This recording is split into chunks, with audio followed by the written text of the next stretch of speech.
Ош шаарынын кире беришине салынып жаткан 2 деңгээлдүү өтмөк менен жолдун курулушуна байланыштуу жол четиндеги 3 май куюучу жай буздурулууда. Тазалоо иштерин кала башчысы менен май куюучу жайлардын ээлеринин ортосунда сүйлөшүү келишимдин негизинде жүрүп жаткандыгын шаар башчысы билдирет. Объектилердин ээлери шаардын кызыкчылыгы үчүн макул болду дейт Жеңишбек Токторбаев.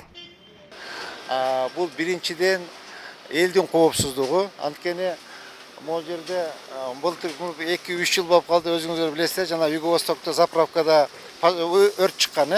Ошондо канча деген биздин жарандар жабыркап калды. Ошон үчүн могу Ред Петролиумдун жетекчилери менен ЭМПАнын заправка жетекчилери менен чогулуп сүйлөшүү жолу менен обоюдно булар дагы жабыркабасын, биз дагы жабыркабайлы деп мындай макул болдук.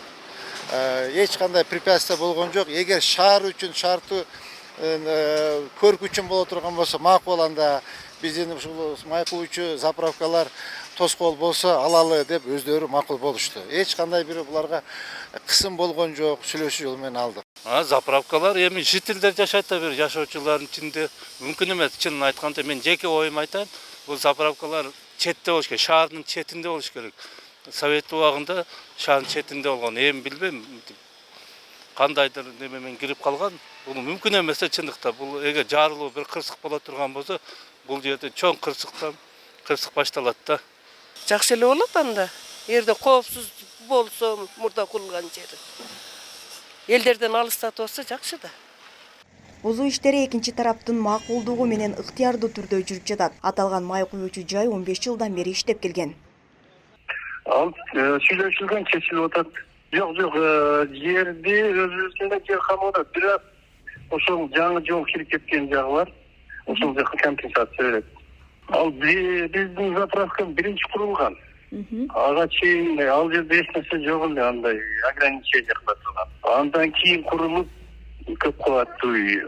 Бирок биз сотто башка жерде доказать этип келген буга чейин. Кырсыктын кайдан деп болбойт. Адистердин билдиришинче, май куючу жайлар көп кабаттуу үйлөрдөн жана имараттардан 50 метр алыстыкта жайгашышы керек. Сиз айтып аткан Монюва көчөсүндө май куючу жайлар бар, андан башка да жайлар бар. Негизи шаардын сыртына чыгарган жакшы да буларды, негизичи. Май куючу, ал себеби имараттар болбосо деле ал жерден жөнөкөй жарандар өтүп баратканда деле кооптуу жаратат да. Эгер жарылуу болсо, жанагы 50 метрге чейинки радиуска жетет да жарылуусуч. Муну буга чейин да болгон, Юго-Востокто бир заправка жарылган. Ошол жерде жарылуу волнасы 50 метр, даже андан алыска чейин деле жеткен. Ош шаары боюнча 50дөй май куючу жай бар. Айрымдары калктуу конуштарга, көп кабаттуу үйлөргө же имараттарга жакын жайгашкан. Буга чейин шаарда май куючу жай жарылып, андан 3 жаран жабыркаган болчу. Жаңылай Каныбек кызы, Азам Бузреков, Ош жаңылыктары.